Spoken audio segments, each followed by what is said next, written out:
Hello दोस्तों, मैं आज आपके सामने एनसीईआरटी 11th क्लास की बायोलॉजी बुक स्टार्ट करने जा रहा हूँ, जिसमें हर एक चैप्टर को डिटेल से बताया जाएगा और इम्पोर्टेंट लाइन और उनके ऊपर पूछे गए प्रश्नों को बताया जाएगा।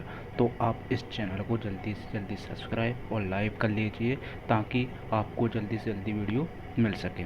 नहीं तो आपको इस यूट्यूब की दुनिया में हज़ारों चैनल मिल जाएंगे, लेकिन आपको इस चैनल पर जो ऐसा हिंदी मीडियम वाले विद्यार्थियों को जो पढ़ाया जाएगा वो किसी और चैनल पे नहीं मिलेगा। तो इस चैनल को आप जल्दी जल्दी लाइक कर दीजिए, और आपके जो दोस्त हैं, भाई बहन हैं, जो कि नीट की तैयारी या डॉक्टर बनना चाहते हैं, उनके लिए इस चैनल को शेयर कर दीजिए।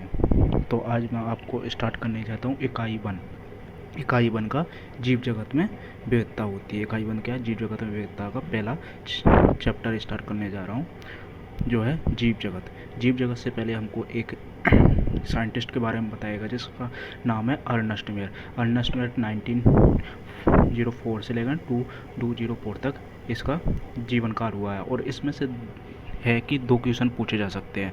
एक तो अर्नस्ट मेयर क्या है? अर्नस्ट मेयर को बोला जाता है कि 20वीं सदी का डार्विन बोला जाता है। तो एक क्वेश्चन इसका इम्पोर्टेंट यही हो सकती है कि इसको 20वीं सदी का डार्विन बोला जाता है, और इसको 3 ताजों की संज्ञा दी गई है। तो ये दो ही क्वेश्चन इस अर्नस्ट मेयर में से इम्पोर्टेंट है, मतलब इस साइंटिस्ट में से दो क्वेश्चन पूछे जा सकते हैं।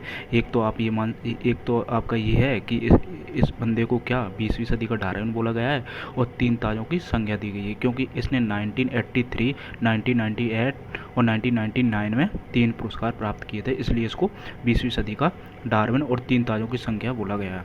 अब पहला चैप्टर स्टार्ट होता है जीव जगत स्टार्ट होता है। तो अब जीव जगत को अच्छे से हम एक्सप्लेन करते हैं, मतलब बताते हैं कि आपको कि क्या क्या इम्पोर्टेंट चीज़ें हैं।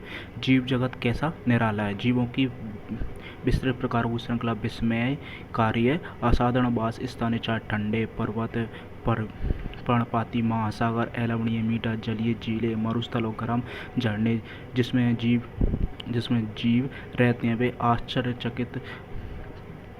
जिसमें जीव आश्चर्य आश्चर्यचकित के सरपट दौड़ते घोड़े, प्रवासी पक्षियों घाटियों में खिलते फूल, आसमकाड़ी सार की सुंदरता विस्मय चमत्कार का आह्वान करती है। पारिस्थितिक विरोध तथा समष्टि के सदस्यों, समष्टियाँ और समुदाय में सहयोग, तथा यहाँ तक कि कोशिका में आणविक गतिविधि से पता चलता है कि वास्तव में जीवन क्या है। इन प्रश्नों में दो निर्विवाद प्रश्न है। पहला तकनीकी है, जो कि जीव और निर्जीव क्या है, मतलब कि तकनीकी रूप से बताया कि इसमें जीव और निर्जीव क्या है, कि ये पता नहीं चलता कि जीव और निर्जीव क्या है। मतलब अपन सोचते हैं कि जीव क्या होता है, जिसमें कि जीवन होता है, और निर्जीव क्या है, जिसमें जीवन नहीं होता। मतलब अपन सोचते हैं कि निर्जीव वो है जो कि चलता फिरता है, और निर्जीव वो है जो चलता फिरता नहीं है। लेकिन ऐसा नहीं है कि जीव वो भी हो सकता है जो चलता नहीं है, लेकिन उसमें क्या है, मोलिकुलर लेवल पे क्या होती हैं, गतिविधियाँ होती है। मतलब उसमें डाइजेशन सिस्टम होते हैं, रेस्पायरेशन सिस्टम होते हैं, ये सारे जीव के लक्षण होते हैं, जो कि निर्जीव में नहीं होते। लाइक एक पत्थर को मान सकते हैं, पत्थर में कोई चीज़ नहीं होती, तो वो एक निर्जीव है। इनका उत्तर खोजने का प्रयत्न करता है। दूसरा दार्शनिक प्रश्न ये जानने का प्रयत्न करता है कि जीवन का उद्देश्य क्या है। मतलब कि पहला तो तकनीकी प्रश्न मान सकते हैं कि जीव और निर्जीव के बारे में डिफाइन करने का है, और दूसरा कि मान सकते हैं कि जीवन का उद्देश्य क्या है। ये थोड़ी पता है कि हम यहाँ पे आए हैं तो किस लिए आए हैं। तो ये दो ही तकनीकी प्रश्न किए गए हैं कि जीव और निर्जीव क्या है, और जीवन का उद्देश्य क्या है। वैज्ञानिक अब आगे बढ़ते हैं कि वैज्ञानिक होने के नाते हम दूसरे प्रश्न का उत्तर जानने का प्रयास नहीं करेंगे, क्योंकि इसका ये हुआ कि जीवन का उद्देश्य क्या है। क्योंकि आज तो इंसान है जो कि कई बार स्पेस वगैरह सब जगह जा रहा है, लेकिन इससे कि आगे नई नई खोज कर रहा है। लेकिन अपन पुराने ज़माने में सोचते थे कि खाना पीना रहना सोना ही मेन रूप से है, लेकिन आज अपन वैज्ञानिक हैं तो अपने मतलब नई नई खोज की हैं। तो इसका ये न कि तात्पर्य नहीं है कि जीवन का उद्देश्य तो कोई इल डिफाइन हो गया है। जैसे कि कोई कोशिका डिवाइड करती है तो वो लगातार उसके जीवन भर डिवाइड करती है, तो इसी हिसाब से मान सकते हैं कि ये जीवन का उद्देश्य हमको पता नहीं है। अब हमारा 1.1 स्टार्ट होता है। जीव क्या है, मतलब कि ऑर्गेनिज्म क्या है।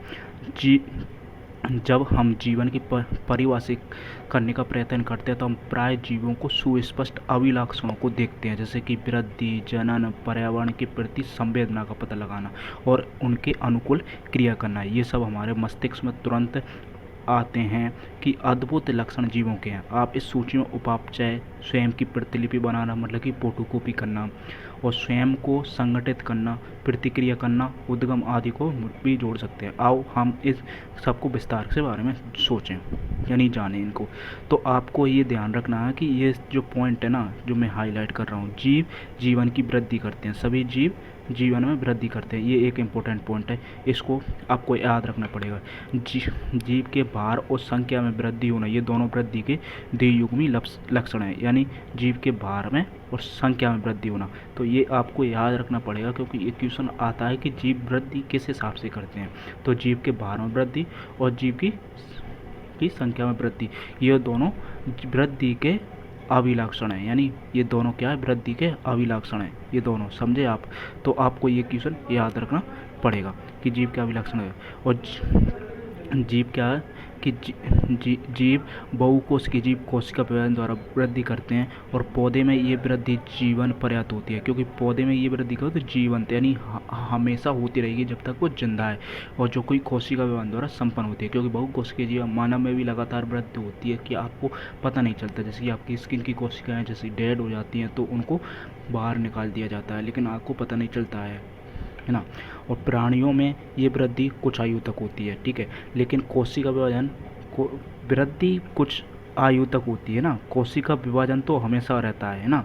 और पौधे में क्या होता है कि पौधे में वृद्धि भी होती है और कोशिका विभाजन लगातार चलता रहता है। जैसे कि पौधा छोटा होता है तो वो लगातार बड़ा होता जाता है, तो मतलब उसकी लंबाई में वृद्धि होती है।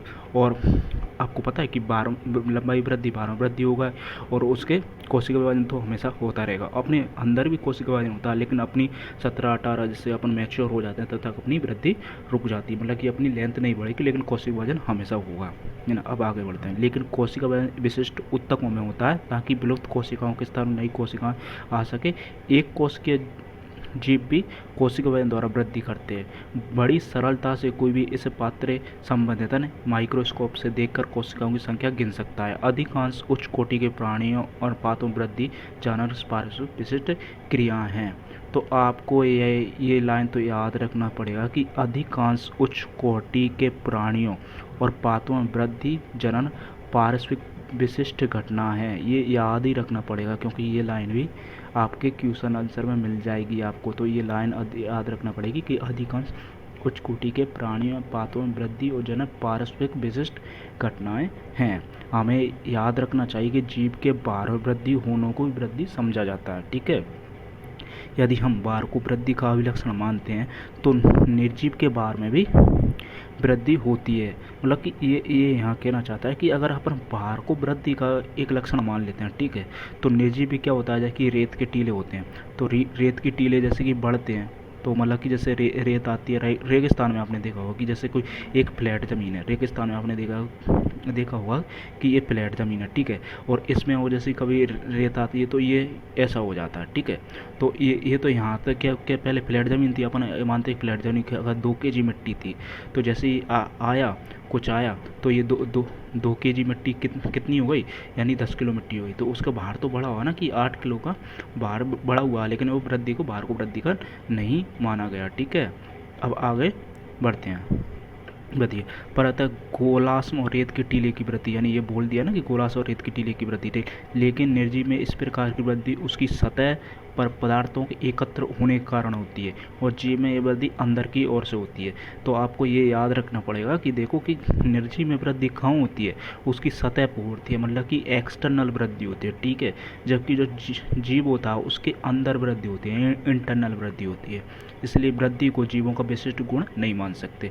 इसलिए ये आपको याद रखना पड़ेगा कि इसलिए वृद्धि को क्यों नहीं मान सकते, क्योंकि देख एक तो वृद्धि में हमको यहाँ पर क्या बोला गया है कि भार में, और कि हमको बोला क्या गया है कि भार में वृद्धि होना और संख्या में वृद्धि होना को क्या बोला गया है कि एक जीव में वृद्धि, सभी जीव वृद्धि करते हैं, ये बोला गया है। लेकिन ये तो निर्जीव में भी हो रहा है ना कि उसके निर्जीव के भार में वृद्धि हो रही है और संख्या में वृद्धि ना हो रही, ठीक है, कोशिका विभाजन नहीं हो रहा लेकिन भार में वृद्धि हो रही नहीं, इस चक्कर में इसको कहा गया है कि विशिष्ट गुण नहीं मान सकते, ठीक है। जीवों में ये लक्षण जिन परिस्थितियों में परिलक्षित होता है उनकी विवेचना करके ये समझा जाना चाहिए कि जीव तंत्र के लक्षण है। इस प्रकार जनन जीवों का अभिलक्षण है। अब क्या है, किसके बारे में पूछा गया है, रिप्रोडक्शन। पहले किसके बारे में पूछा, जीव की वृद्धि के बारे में, अब रिप्रोडक्शन है। रिप्रोडक्शन के बारे में, ठीक है।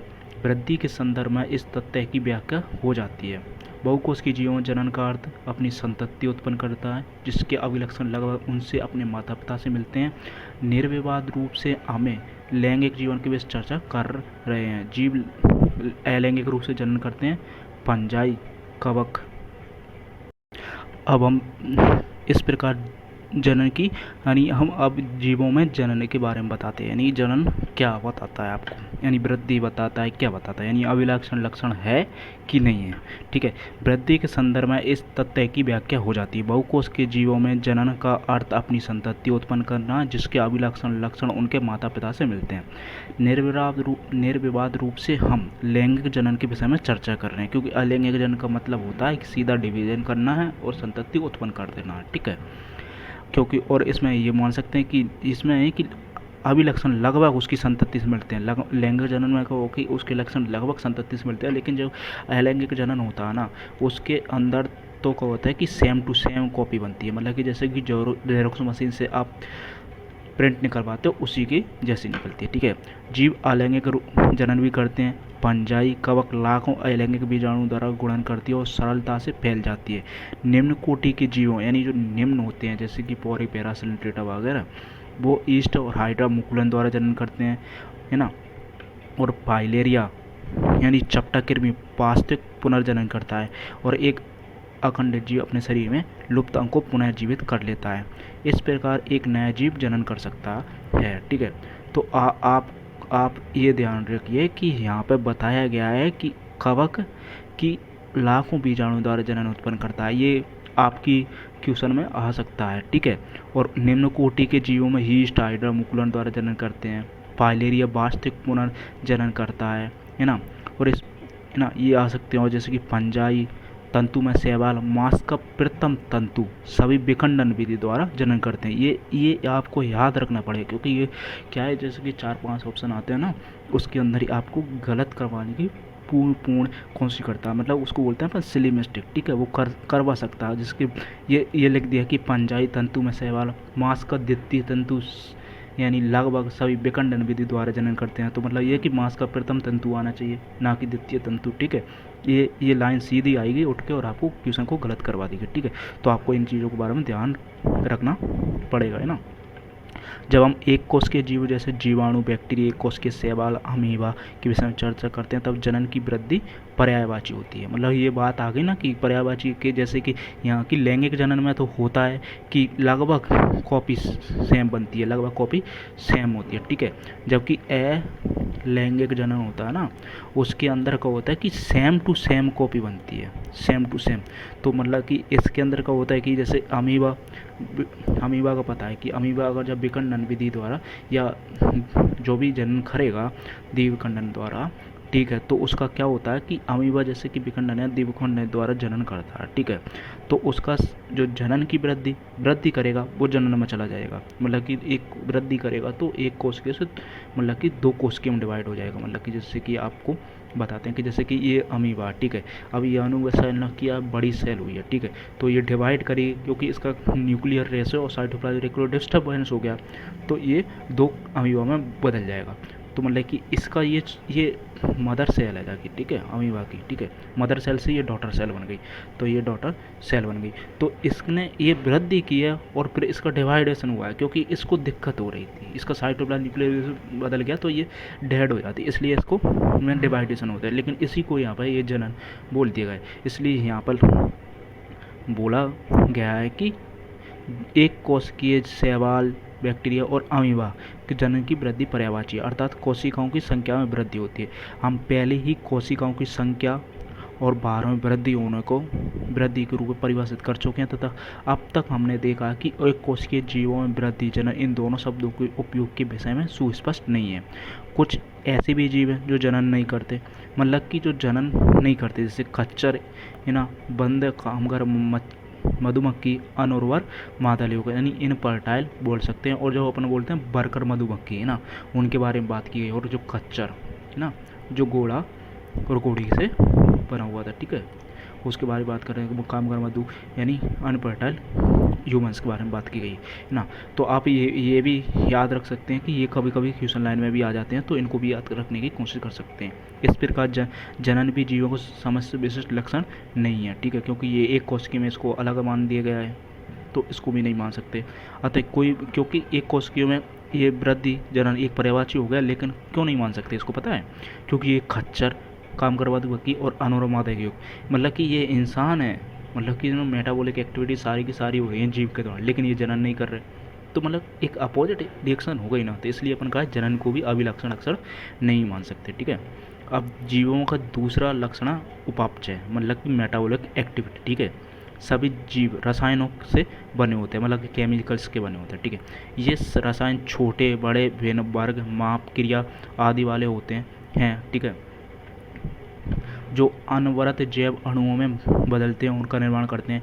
ये परितंत्र रासायनिक और उपापचयी क्रियाएं हैं, यानी परिवर्तन रासायनिक और उपापचयी क्रियाएं। सभी जीव, चाहे वो बहुकोशिकीय हो, एक कोशिकीय हो, हजारों उपापचयी क्रियाएं साथ साथ चलती रहती हैं। मतलब कि जो एक कोशिकीय जीव हो, बहुकोशिकीय जीव हो, लेकिन उसकी मेटाबॉलिक एक्टिविटी तो होगी और ये सब मेटाबॉलिक एक्टिविटी एक साथ चलती रहती है। सभी पौधे, प्राणियों, फंजाई, सूक्ष्म जीवों में उपापचयी क्रियाएं होती हैं। हमारे शरीर में होने वाली सभी रासायनिक क्रियाएं उपापचयी क्रियाएं हैं। मतलब कि ये भी लाइन याद रख लीजिए, हमारे शरीर में होने वाली सभी, यानी कुछ नहीं, सभी रासायनिक क्रियाएं उपापचयी क्रियाएं। तो ये लाइन भी याद रख लीजिए, यहाँ पे सभी को आपको गुमराह करने के लिए सभी को हटा देगा, ठीक है। किसी भी निर्जीव में उपापचयी क्रियाएं नहीं होती, ये भी इम्पोर्टेंट लाइन है कि क्योंकि सभी रासायनिक जीव में उपापचयी क्रियाएं होती हैं, लेकिन निर्जीव में उपापचयी क्रियाएं नहीं होती हैं, ये याद रखिए। शरीर के बाहर कोशिका मुक्त तंत्र में उपापचयी क्रियाएं प्रदर्शित हो सकती हैं, और जीव के शरीर से बाहर परक नली में भी की गई उपापचय क्रिया न तो जैव और न निर्जीव है। ये भी याद रख सकते हैं कि जीव के बाहर, मतलब कि जैसे कि टेस्ट ट्यूब भी करते हैं ना, तो उसमें स्पर्म और ओवम दोनों ले जाए जाते हैं, लेकिन वो निर्जीव, और उनको ना निर्जीव बोला गया और ना सजीव बोला गया, मतलब कि एक इंटरमीडिएट बात हो गई। तो ये एक तरह का हो सकता है, क्योंकि निर्जीव में भी नहीं गया और ना सजीव में गया, तो बीच की हो गई, तो बीच को अपन अभी निरस्त कर लेते हैं, ठीक है। अतः उपापचयी क्रियाएं निरपवाद जीवों के सुस्पष्ट विशिष्ट लक्षण के रूप में परिभाषित हैं, जबकि पात्र में एकाकी उपापचयी क्रियाएं जैविक नहीं हैं, ये निश्चित ही जैविक क्रियाएं हैं। अतः शरीर का विशेष कोष्ठीय संगठन सुस्पष्ट अभिलक्षण मान सकते हैं। तो एक लाइन यहाँ रख लीजिए कि हम जो उपापचयी क्रियाएं हैं ना, उनको हम निरपवाद रूप से विशिष्ट लक्षण मानेंगे।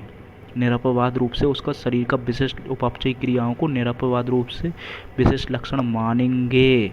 और जबकि जो लैब में होएगी ना, वो क्रियाएं जैविक नहीं हैं, क्रियाएं उपापचयी क्रियाएं जैविक नहीं है, निश्चित ही वो जैविक क्रिया है, मतलब कि मेटाबॉलिक क्रिया नहीं है, लेकिन एक जो होती है क्रिया जैसे कि जनन वगैरह, वो क्रिया है लेकिन मेटाबॉलिक एक्टिविटी नहीं है। इसलिए इसको हम उपापचय को निरपवाद रूप से अपन विशिष्ट लक्षण मान रहे हैं। मतलब कि अभी तक हमको सिर्फ एक ही लक्षण मिला है कि हम मान सकते हैं कि हमने वृद्धि पढ़ लिया, जनन पढ़ लिया, और अब आया उपापचय। यही हमारा मेन है कि हम इसको ही एक मेटाबॉलिक यानी सजीव निर्जीव को अभिलक्षण करने वाला सुस्पष्ट अभिलक्षण माना गया है, ठीक है। अब आगे बढ़ते हैं। शायद सभी जीवों को सबसे सुस्पष्ट परंतु पेचीदा अभिलक्षण अपने आसपास या पर्यावरण के उद्दीपनों को, जो भौतिक, रासायनिक अथवा जैविक हो सकती हैं। मतलब ये भी आप रखना चाहिए, क्योंकि जो कोई जीव होगा ना, तो इन पर्यावरण में होने वाले जो भी एक्टिविटी है ना, उनके लिए अपनी फिजिकल एक्टिविटी, रासायनिक एक्टिविटी और जैविक क्रियाएं सब दिखाएगा। क्योंकि वो अगर ये चीज़ दिखा रहा है ना, तो वो एक सजीव है ना। आगे बढ़ते हैं कि प्रति संवेदनशीलता और प्रतिक्रिया करता है, ठीक है।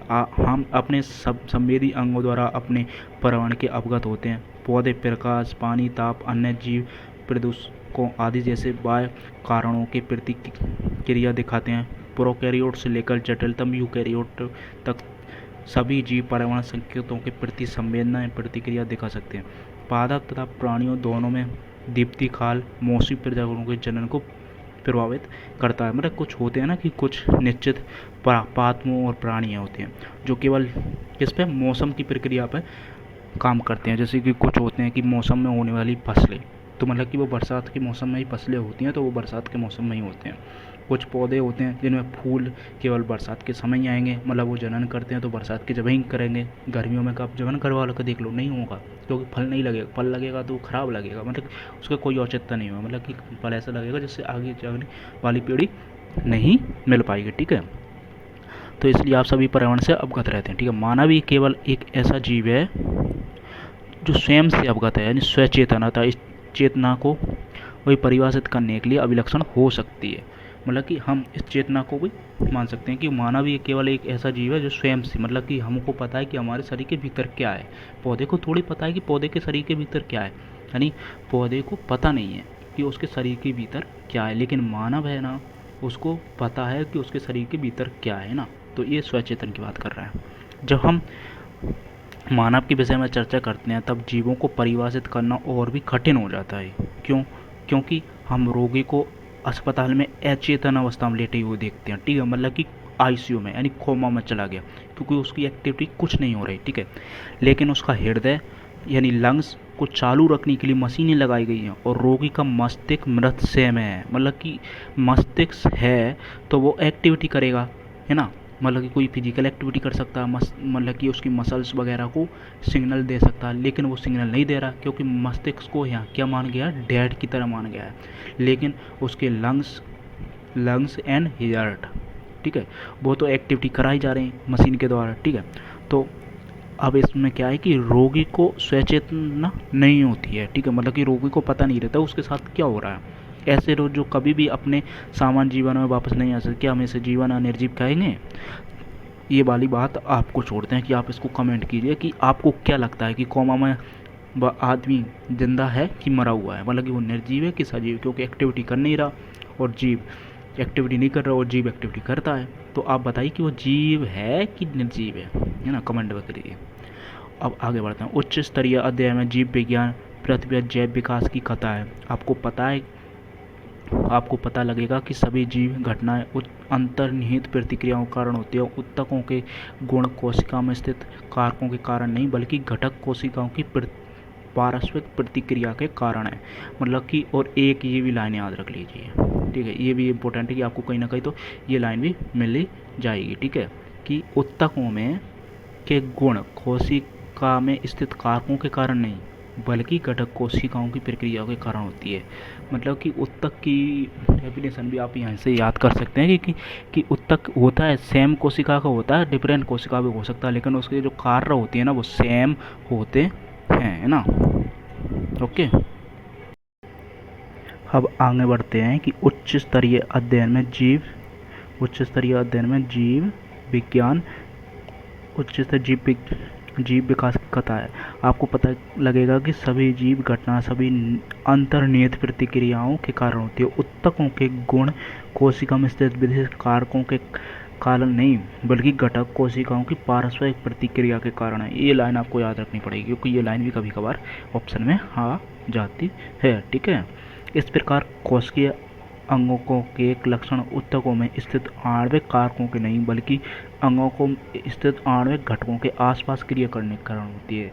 मतलब ये यही बता रहा है कि उत्तक के बारे में इस बात हो गई ना, तो अंगों को जैसे कोई हर्ट कार्य कर रहा है ना, तो ठीक है, हर्ट में 3 प्रकार की सेल्स हो गई हैं, जिसमें क्या होती है, एक्टोडर्म है, मेसोडर्म है, एंडोडर्म, सबसे मिलकर बनी होती है। लेकिन उसका कार्य क्या होता है, यह मतलब कि ब्लड को पंप करना, यानी ब्लड को पंप करना। ठीक है, तो एक कार्य तो एक ही कर रहा है ना, लेकिन अलग अलग प्रकार की क्रिया होती है, मतलब कि सारी तरह की डिवीजन मिल के हार्ट का बना रहा है। ठीक है, पंप कर रहा है। ठीक है, ये वाली बात हो गई।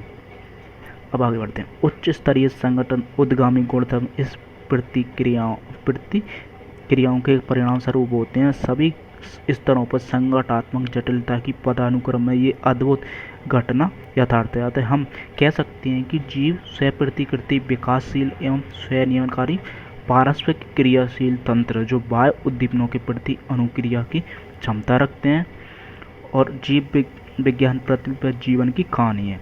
वर्तमान भूत भविष्य के सभी जीव एक दूसरे से संश्लिष्ट अनुवांशिक पदार्थ की साझेदारी द्वारा संबंध हैं, और परंतु ये सब विविध अंशों में होते हैं। मतलब कि यहाँ पे ये बता दिया है कि एक तो लिए इस टॉपिक में ये लाइन इंपॉर्टेंट हो गई, ठीक है। और एक ये याद हो सकते हैं कि मतलब कि जीव में क्या होता है कि स्व प्रतिकृति मतलब कि स्वयं की कॉपी करना, ठीक है। विकासशील होता है और स्वनियमनकारी पारस्परिक क्रिया होती है जो कि भाव उद्यम की के प्रति अनुक्रिया करने की क्षमता रखता है। और आप 1.1 यहाँ पे ख़त्म होता है, ठीक है। अब आगे बढ़ते हैं 1.2 जीव जगत में विविधता यानी जीव जगत की डाइवर्सिटी के बारे में पढ़ते हैं, ठीक है। यदि आप अपने आसपास देखें तो आप जीवों की भिन्न बहुत सी किस्में देखेंगे। ये किस्में गमले में लगे उनके पौधे, कीट, पालतू अन्य प्राणी, पौधे हो सकते हैं। बहुत से ऐसे जीव भी होते हैं जिन्हें आप आँखों की सहायता से नहीं देख सकते लेकिन आपके आसपास ये होते हैं, जैसे कि कोई बैक्टीरिया होता है, कोई इन्फेक्शन होता है, जिसके अभी अभी आया था कोविड-19। क्यों कोविड-19 आया तो उसको उसकी जो वायरस था उसको तो आप नहीं देख सकते थे ना, लेकिन वो आपके आसपास ही था। इसलिए क्या है कि आपके आसपास हो सकते हैं लेकिन आप उनको नहीं देख सकते। यदि आप अपने अवलोकन के क्षेत्र को बढ़ाते हैं मतलब कि देखने की दृष्टि को बढ़ाएंगे, ठीक है, तो आपको विविधता की एक बहुत बड़ी श्रृंखला दिखाई देगी। मतलब कि आपको इस लाइन के बारे में आपको सबसे अच्छे से पता चलेगा कि 12th क्लास की NCERT में, ठीक है। स्पष्ट है आप सभी किसी सघन वन में जाएं तो आपके जीवों की बहुत बड़ी संख्या, उनकी कई किस्में दिखाई पड़ेंगी। प्रत्येक प्रकार के पौधे, जंतु, जीव आप देखते हैं एक जाति स्पीसीज का प्रतीक है। मतलब कि क्योंकि न्यूनतम इकाई क्या होती है किसी भी जीव की, यानी वो होती है जाति। तो इसके बारे में आपको बताया कि उसको जीव मतलब कि अगर न्यूनतम इकाई को हम किसी भी जीव को जानेंगे तो उस किस जानेंगे, उसकी जाति से जानेंगे, ठीक है। तो न्यूनतम इकाई इसको इसलिए गया है क्या, क्योंकि उसका नाम होता है, जैसे कि आपका नाम रमेश है, कालीचरण है, कालू है, तो आपके ये नाम है, तो यही आपकी जाति है। मतलब कि जाति स्पीसीज मतलब कि आपकी नहीं है, सरनेम के बारे में नहीं बताता। जैसे कि रमेश वर्मा ठाकुर जो है वो अलग बात होगी, ठीक है, वो अलग बात होगी ना। अब प्रत्येक प्रकार के प्रत्येक पौधे जीव देखते हैं स्पीसीज जाति के बारे में प्रतीक है, ठीक है। आप जाति अब तक की ज्ञात बड़े स्पीसीज की संख्या 1.7 मिलियन से लेकर 1.8 मिलियन तक हो सकती है।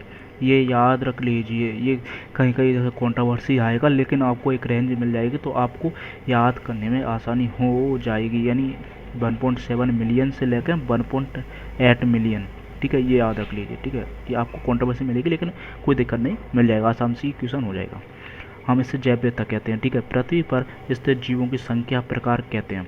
मतलब कि जैव विविधता मतलब पृथ्वी पर कितने प्रकार के जीव है, संख्या है, प्रकार है, उसके बारे में बता रहे हैं जैव विविधता को, ठीक है।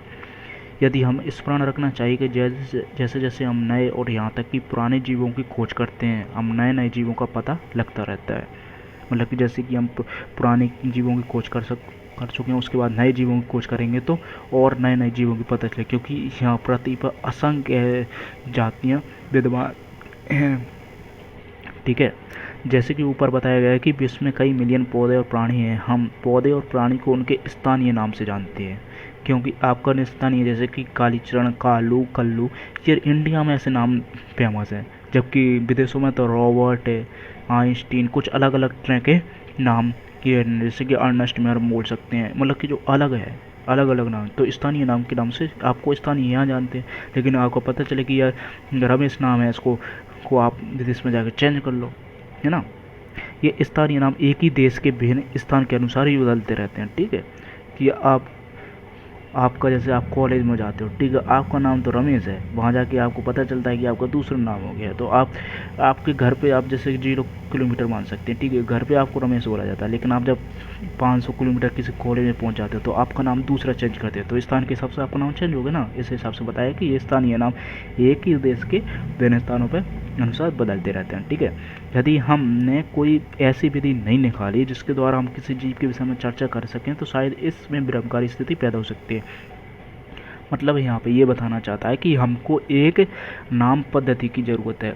पता चले कि आपका नाम है, कि आपका नाम एक ही देश के अंदर आपका नाम 2 जगह अलग अलग हो गया और आप विदेश में चले गए तो और नाम अलग अलग हो गए। मतलब कि आदमी तो आप रमेश ही है, एक्चुअली में आदमी आप रमेश ही है, लेकिन आपका नाम तो चेंज हो गया ना। तो उसके लिए कि क्योंकि अब ऐसे ऐसे करेंगे तो पता नहीं कितनी और नई जातियाँ पता चल जाएगी। मतलब ये रमेश नाम के बेस में 7 बंदे मिल गए, तो है तो एक्चुअली रमेश ही। तो अलग अलग जगह 7 हो गया वो ना, 7 हो गया, तो उसको उसको ना हो, रमेश रमेश ही रहे।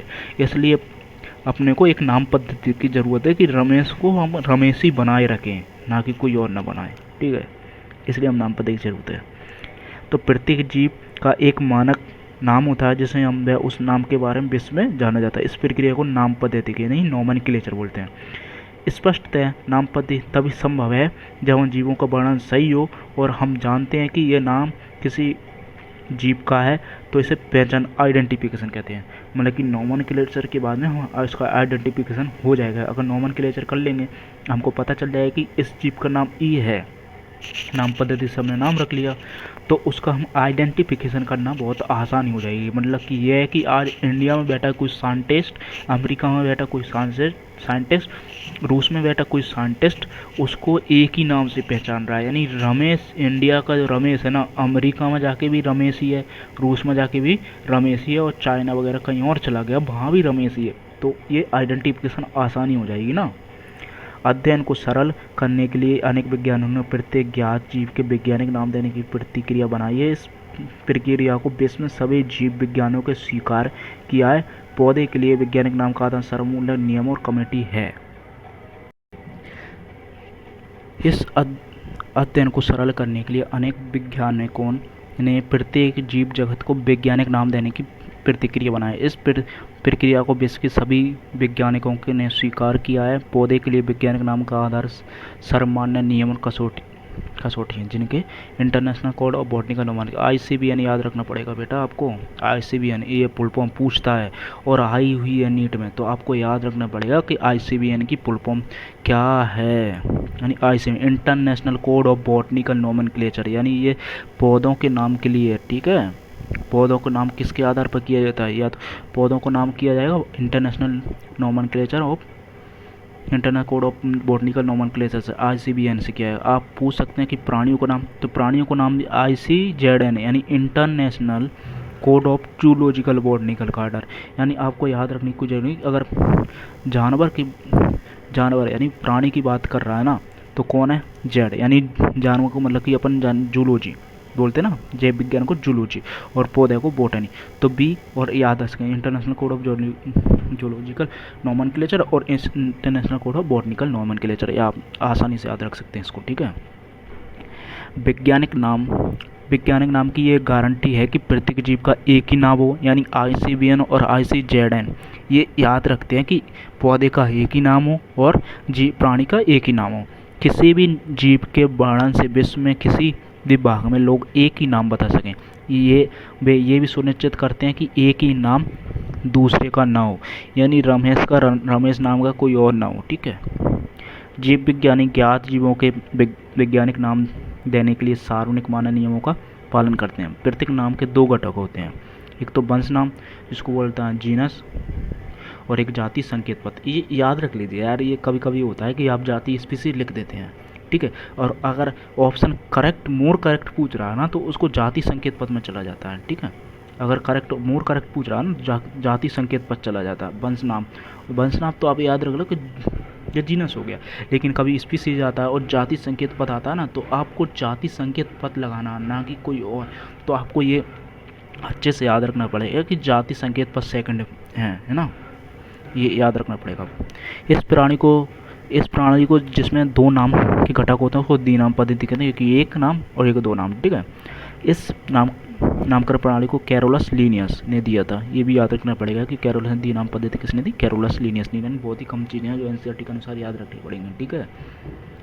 इसका उपयोग सारे विश्व के जीव विज्ञानी करते हैं। 2 शब्द वाली नामकरण प्रणाली बहुत ही सुविधाजनक होती है। आओ आपको इस आम के उदाहरण के द्वारा वैज्ञानिक नामों की विधि को समझाते हैं। आप आम का नाम मैंजीपिरा इंडिका होते हैं। जब इंडिका आम का होगी, इसकी जाति संकेत पद है और वंश नाम मैंजीपिरा है ना, तो जाति इंडिका और मैंजीपिरा। तो इंडिका क्या है? जाति संकेत पद, और वैज्ञानिक नाम वंश नाम मैंजीपिरा। आप ये देख सकते हैं कि ये नाम कैसे द्विपद हैं। इन नाम को मैंजीपिरा यानी वंश नाम है और इंडिका विशिष्ट स्पीसीज या जाति संकेत पद है ना।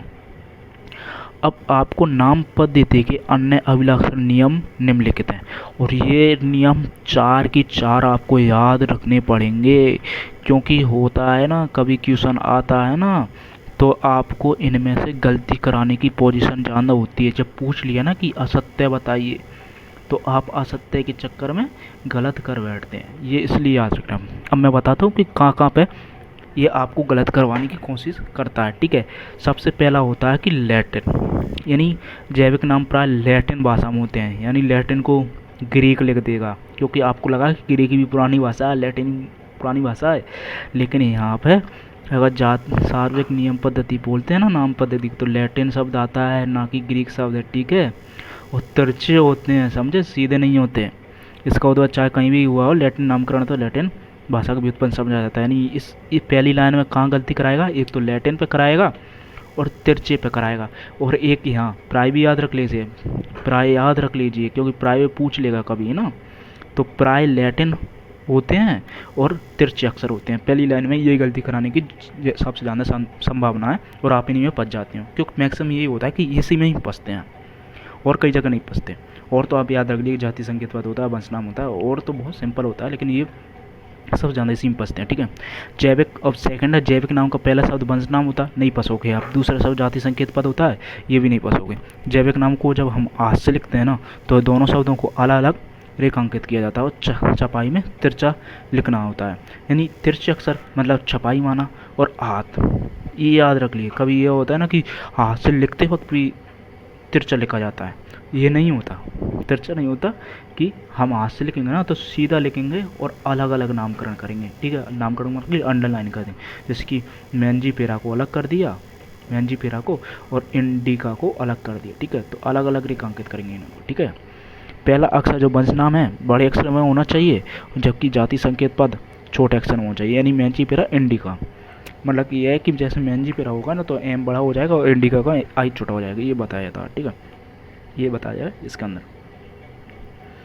अंदर ये बताया क्या है। जाति संकेत पद के बाद जैविक नाम के अंत में लेखक का नाम भी लिखते हैं, ठीक है, और इसे संक्षेप में लिखा जाता है, अदब मैंजीफेरा इंडिका लिन। आप इस लाइन को तो आप कंठस्थ याद कर लीजिए, क्योंकि ये नीट के क्वेश्चन में आया हुआ है कि मैंजीफेरा इंडिका लिन, लास्ट में लिखना ही पड़ेगा लिन।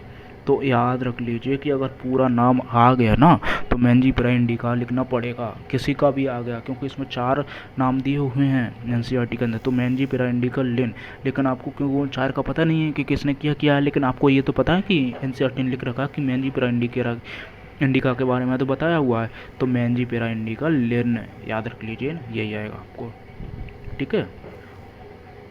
यद्यपि सभी जीवों का अध्ययन करना लगभग असंभव है, इसलिए ऐसी युक्ति बनाने की आवश्यकता है जो इस संभव कर सके। इस प्रक्रिया को वर्गीकरण कहते हैं, यानी जैसे कि अपने वर्गीकरण में ये लिखे हैं ना कि ये जगत क्या होते हैं, इसको वो लगाया, इसने यही बताया कि ये यानी जगत, संघ यानी पाइलन, डिवीजन, वर्ग, क्लास, गण, ऑर्डर, कुल, फैमिली, वंश और जाति, इसी को वो लगाया है कि इसी के बारे में बताना चाहता है कि क्योंकि अपन बहुत सारी चीज़ें एक जैसी भी हो सकती है ना, उसके बारे में बताया कि वर्गीकरण करना आवश्यक है। वर्गीकरण वह प्रक्रिया है जिसमें कुछ सरलता से दृश्य गुणों के आधार पर सुविधाजनक वर्गों में वर्गीकृत किया जा सके। उदाहरण के लिए हम पौधे और प्राणी को कुत्ता, बिल्ली अथवा कीट को सरलता से पहचान लेते हैं। जैसे ही हम इन शब्दों का उपयोग करते हैं उसी समय हमारे मस्तिष्क में इन जीवों के ऐसे गुण आ जाती हैं जिससे उनका उस वर्ग से संबंधित होता है। आप कुत्ते के विषय में सोचते हैं तो आपको मस्तिष्क में क्या प्रतिबिंब बनता है? कुत्ते के विषय में सोचते हैं तो बिल्ली सोच सकते हैं आप? नहीं सोच सकते। तो कुत्ता के बारे में सोचेंगे तो आपको कुत्ता ही नज़र आएगा, बिल्ली के बारे में नहीं सोचेंगे। ये इसने भी लिख दिया है जो मैंने बताया, ठीक है। आप एल्सेशियन के बारे में सोचते हैं। अब एल्सेशियन यानी शब्द की फीलिंग नहीं आ रही तो फीलिंग कहाँ से आएगी? पृथ्वी में कहाँ से बनेगा, है ना? तो ये भी बताया गया है, इसके बारे में विषय में चर्चा कर रहे हैं। इस प्रकार मान ले कि स्तनधारी कहता, तो स्तनधारी में क्या कितने पौधे पशु वगैरह आ जाएगा आपके मस्तिष्क में, और क्या आएगा? ऐसे जंतु के विषय में सोचेंगे, बाय खान हो, शरीर पर भाल हो। इस प्रकार पौधे में हमें गेहूँ के विषय में मस्तिष्क में गेहूँ का पौधा आ जाता है।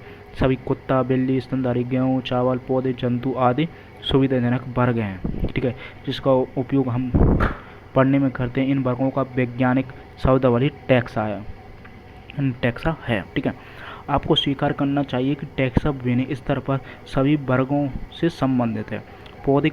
पौधा भी एक टैक्सा है, गेहूँ एक टैक्सा है, इसी प्रकार जंतु, स्तनधारी, कुत्ता, ये सभी टैक्सा हैं, है ना, कोई और चीज़ नहीं है, टैक्सा है। लेकिन आप जानते हैं कि कुत्ता एक स्तनधारी और स्तनधारी प्राणी है। ठीक है, इस प्रकार प्राणी, स्तनधारी और कुत्ता विभिन्न स्तरों पर टैक्सा को बताता है। यानी मतलब कि एक लेवल पर बोलेंगे ना, जैसे कुत्ता है तो कुत्ता का है टैक्सा के अंदर आया है, और एक है टैक्सोन। ठीक है, टैक्सोन का होता है इसको पूरे के जो होंगे ना 7, उनको टैक्सोन बोला जाएगा। ठीक है, अगर एक लेवल पर बोल रहे हैं तो उसको क्या बोला, टैक्सा बोला जाएगा, और अगर सारों को मिलकर बोल रहे हैं उनको टैक्सोन बोला जाएगा। ठीक है, आप समझ गए। अब आगे बढ़ते हैं। इसलिए गुणों के आधार पर सभी चीज़ों को भिन्न टैक्सा में वर्गीकृत कर सकते हैं। गुण जैसे प्रकार, रचना, कोशिका की सन की रचना, विकासीय प्रकरण, जीव की पारिस्थितिक सूचना, आवश्यकताएं, ये आधुनिक वर्गीकरण अध्ययन के आधार हैं। इसलिए विशेषकरणीय पहचान, अभिलक्षण, वर्गीकरण, नाम पद्धति जैसे प्रकरण प्रणाली वर्गीकरण विज्ञान के आधार है।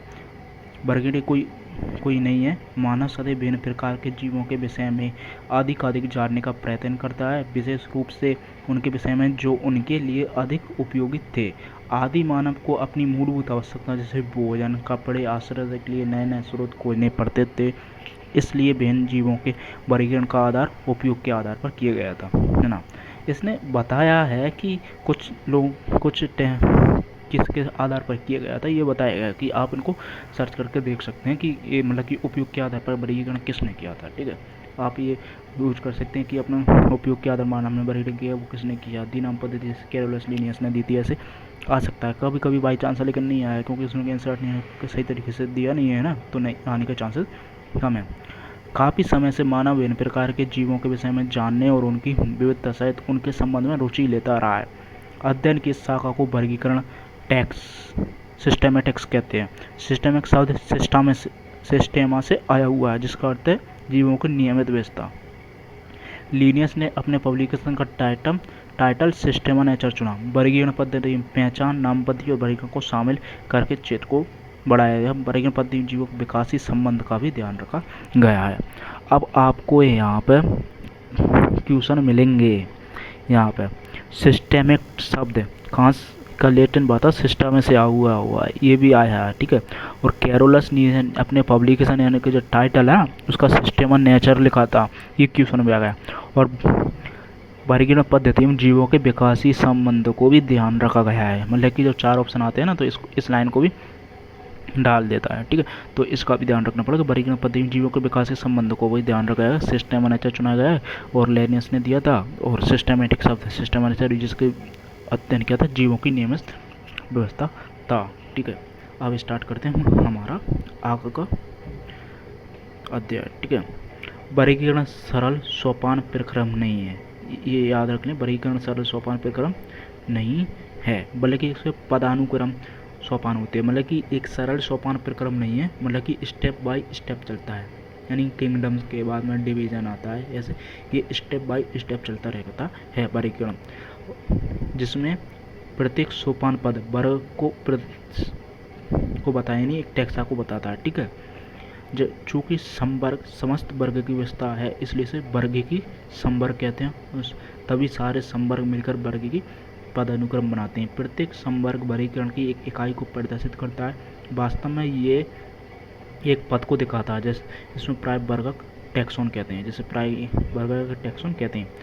वर्गीकी संवर्ग पदानुक्रम का एक वर्णन उदाहरण कर सकते हैं।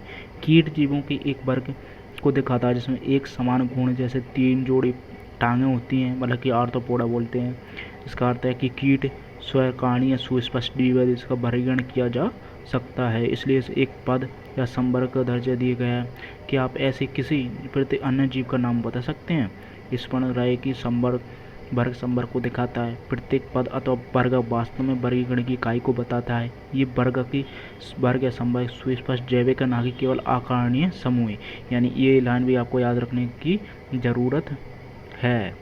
ये लाइन भी आपको याद रखने की वर्ग की एक वर्ग सुस्पष्ट जैविक है, ना कि आकार के समूह, यानी सुस्पष्ट जैविक है वर्ग की। ठीक है, कोई केवल आकार के समूह नहीं है। यानी ये लाइनें आपको याद रखने की यहाँ पे सख्त ज़रूरत है ना, आपको रखना है, याद करना पड़ेगा इसको। सभी के आजीवों को वर्ग के अध्ययन से सामान्य संवर्ग जैसे जगत, संघ, फाइलम पौधों के लिए यूज कर सकते हैं। वर्ग, क्लास, गण, कोल, फैमिली, वंश, जीनस, स्पीशीज विकास हुआ। पौधे तथा प्राणियों दोनों स्पीशीज सबसे सरल निचले संवर्ग होते हैं। आप इस प्रश्न पूछ सकते हैं कि किसी जीव को भिन्न संवर्गों को कैसे रखते हैं। इसका मूलभूत आवश्यकता व्यष्टि अथवा उनके वर्ग के गुणों का ज्ञान होना होता है, ठीक है। इस प्रकार के जीवों अन्य प्रकार के समानता और विविधता के आधार पर रखा गया और आगे ये सारी चीज़ें बताते हैं। अब हम आगे बढ़ते हैं 1.31 पे, मतलब कि जाति है स्पीशीज के बारे में, मतलब कि जो न्यूनतम इकाई है उसके बारे में बताते हैं। वर्गीय अध्ययन में जीवों के वर्ग उनकी मौलिक समानता होती है, मतलब कि उसके में वर्ग और मौलिक समानता, मतलब कि निचले लेवल पर सबसे निचले लेवल पर एक जैसे दिखेंगे तो उसे स्पीशीज कहते हैं। मतलब कि निचले लेवल पे अगर कोई पौधा या कोई जीव एक जैसा दिख रहा है ना तो उसे हम स्पीशीज बोल देंगे। और स्पीशीज मौलिक समानता होती है, वर्ग में मौलिक समानता होती है। वर्ग अध्ययन में जीवों के वर्ग जिसमें मौलिक समानता होती है। अब हम आगे बढ़ते हैं स्पीशीज यानी जाति के बारे में बताते हैं। वर्ग की अध्ययन जिसके वर्ग यानी जीनस, यानी जीनस में मौलिक समानता है ना तो हम उसको स्पीशीज कहते हैं। स्पीशीज एक मौलिक इकाई है जो एक इंडिविजुअल के लिए एक ही होगी।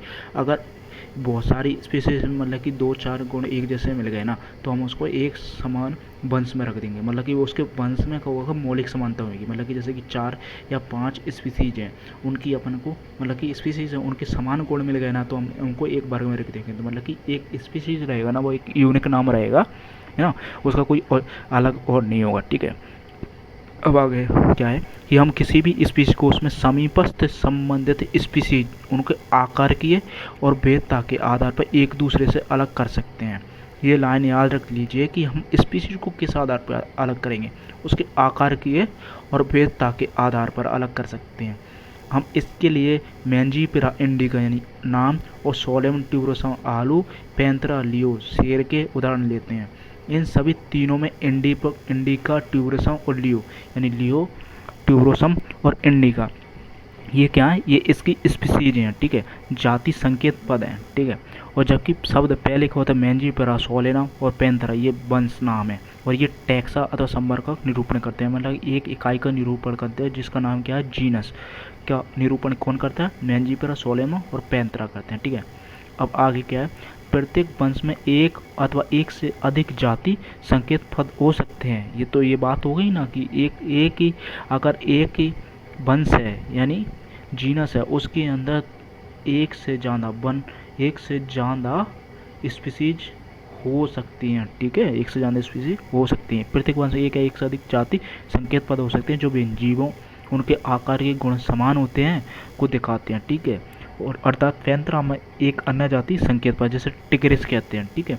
सोलेनम में नाइग्रे में मैंजी मेलनजेना भी आते हैं। मानव की जाति सेपियंस है जो होमो वंश में आता है। इस प्रकार मानव का नाम क्या होता है, होमो सेपियंस होता है। तो बेटा ये नाम दे दिया ना कि एक आम का नाम, आलू का नाम और पैंथेरा यानी शेर का नाम, ये आपको याद रखने पड़ेंगे क्योंकि ये भी क्वेश्चन में पूछ लेता है, तो आपको इनके नाम याद रखने पड़ेंगे। और आप चाहे ना तो सोलेनम नाइग्रम किसे बोलते हैं, सोलेनम मेलोंजेना किसे बोलते हैं ये भी याद रखिए।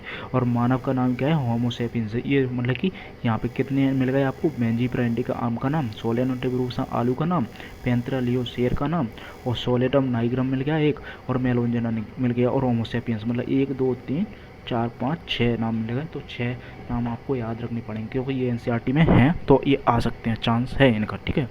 वंश या जीनस, वंश में संबंधित स्पीशीज का एक वर्ग आता है, यानी जीनस के अंदर क्या आती हैं, स्पीशीज का आकार के गुण समान होते हैं वो आ जाते हैं। जिसमें स्पीशीज के गुण अन्य वंश में स्थित स्पीशीज की तुलना में समान होते हैं। हम कह सकते हैं कि वंश समीपस्थ संबंधित स्पीशीज का समूह है, ये याद रखिए। वंश क्या है, समीपस्थ संबंधित स्पीशीज का समूह। उदाहरण आलू, टमाटर, बैंगन ये दोनों अलग अलग स्पीशीज हैं। आलू, टमाटर और बैंगन की ये सब अलग अलग स्पीशीज हैं लेकिन ये सभी सोलेनम वंश में आती हैं।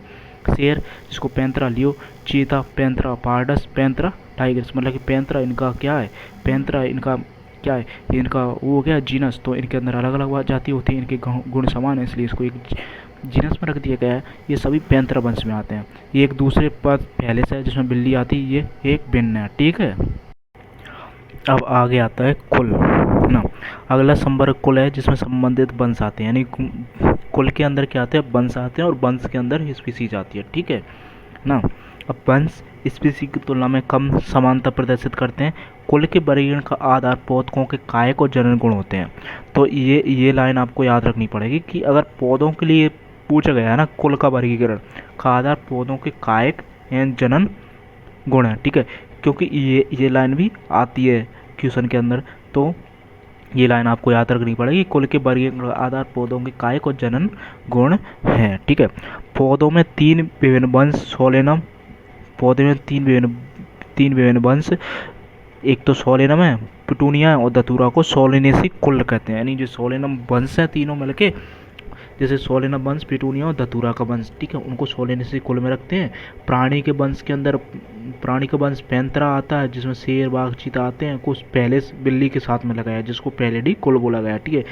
इसी प्रकार यदि आप बिल्ली तथा कुत्ते के लक्षण को देखें तो आप दोनों में कुछ समानता कुछ भिन्नताएं देखने को मिलेगी, लेकिन क्रमशः यानी रेस्पेक्टली इनको कुल कैनेडी यानी कुत्ते को किसमें कैनेडी के अंदर और पैलिडी के अंदर बिल्ली को रखा है। बिल्ली को बोलते हैं ना कि बिल्ली को पैंथेरा एंड शेर के साथ रखा गया है, इसलिए बिल्ली को शेर की मौसी बोलते हैं, ठीक है।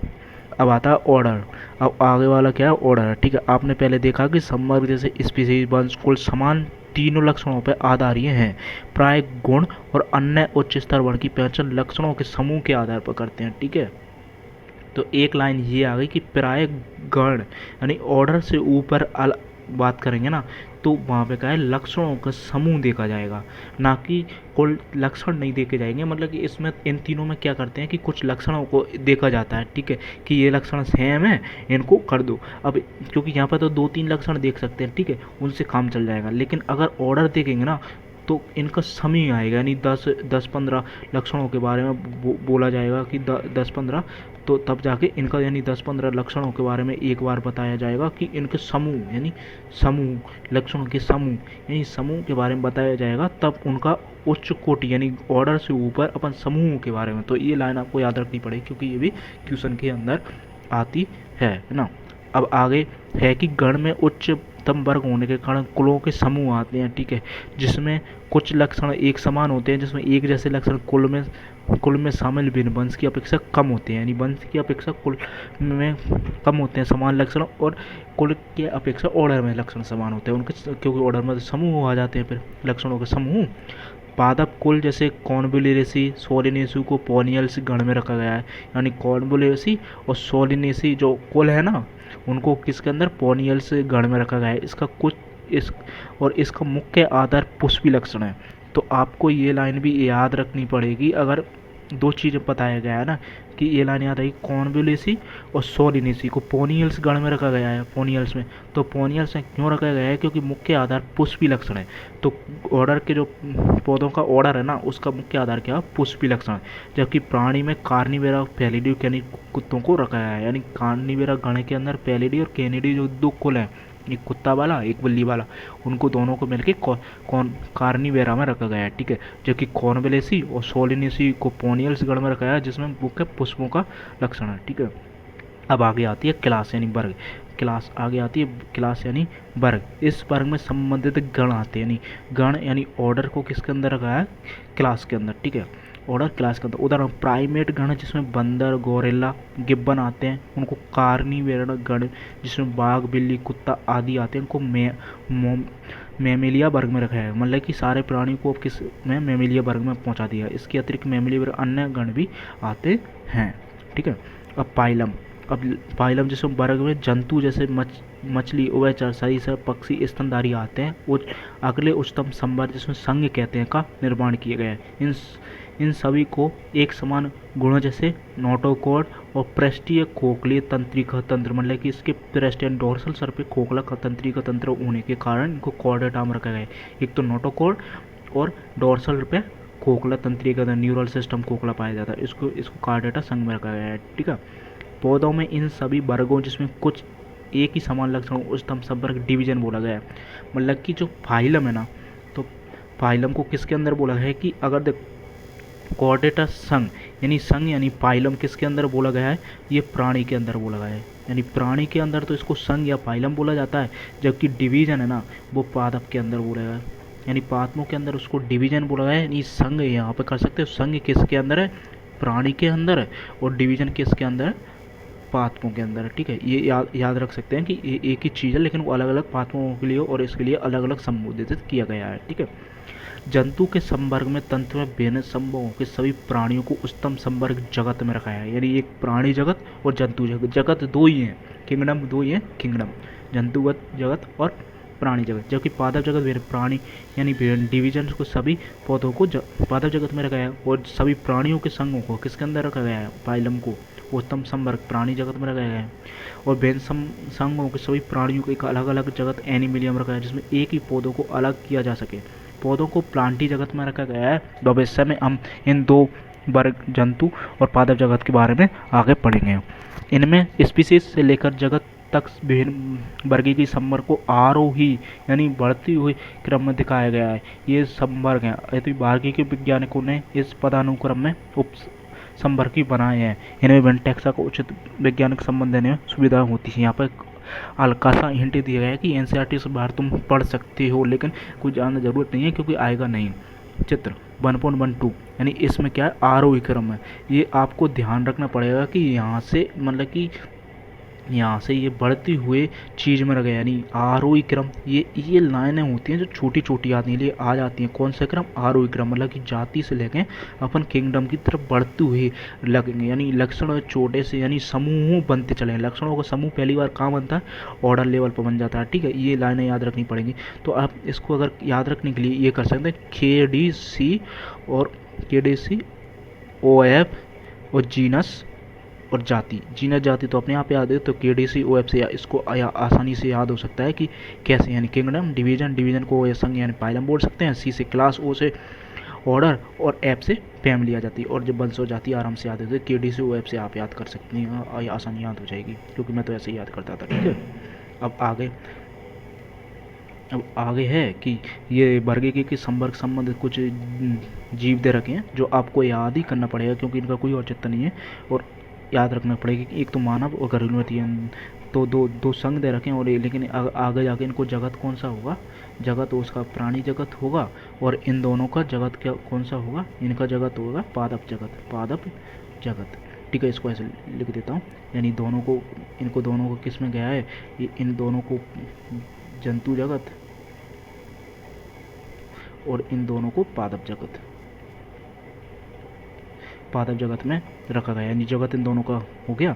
लेकिन आपको ये याद ही करना पड़ेगा, इनको अच्छे से रटना पड़ेगा कि मानव को होमोसेपियंस को जैविक नाम है, और होमो इसका वंश है, और होमिनिडी कुल है, प्राइमेट्स, मैमिलिया, कॉर्डेटा। आप इनको आपके हिसाब से जो भी आपको अच्छा लगे आपको याद करने के लिए आप ट्रिक बना सकते हैं। ठीक है, लेकिन ये याद करना होना ही कंठस्थ याद होने चाहिए, क्योंकि इससे डायरेक्ट क्वेश्चन पूछे जाते हैं इनसे। ठीक है, डायरेक्ट क्वेश्चन पूछे जाते हैं, इसलिए इसको याद करना ही पड़ेगा आपको, है ना। तो आपको अगर ऊपर से कोई भी डाउट हो या कुछ भी क्वेश्चन बचा हुआ तो आप उसको मेरे को बता सकते हैं ना, तो आप मेरे को कमेंट करके पूछ सकते हैं। और हम इस वीडियो को पहला पार्ट यहीं पे फिनिश करते हैं, और अगला पार्ट आपको ये बताया जाएगा। और आपको मेरी वीडियो में कोई भी चीज़ यानी अच्छी लगी हो तो आप इसको लाइक कीजिए और शेयर कीजिए, आपकी मदद हो सके। और आपके दोस्तों की या भाइयों बहनों को जो नीट की तैयारी कर रहे हैं हिंदी मीडियम से, क्योंकि हिंदी मीडियम पे अधिकतर यूट्यूब पे वीडियो नहीं मिलती हैं, तो उनकी मदद हो सके, इसलिए इस वीडियो को शेयर कीजिए, लाइक कीजिए, और जितना हो सके जल्दी से जल्दी सब्सक्राइब कीजिए और नोटिफिकेशन को ऑन कर लीजिए, ताकि आपको मेरी वीडियो तुरंत मिल सके। और मैं यहाँ इस चैनल पे क्वेश्चन प्रैक्टिस की वीडियो भी डालता हूँ, तो आप चाहो तो उनको भी चेक आउट कर सकते हैं, उनको देख सकते हैं। और यहाँ पर मैं कम्युनिटी लेवल पर पोस्ट करता हूँ, उसको भी आप शेयर कीजिए।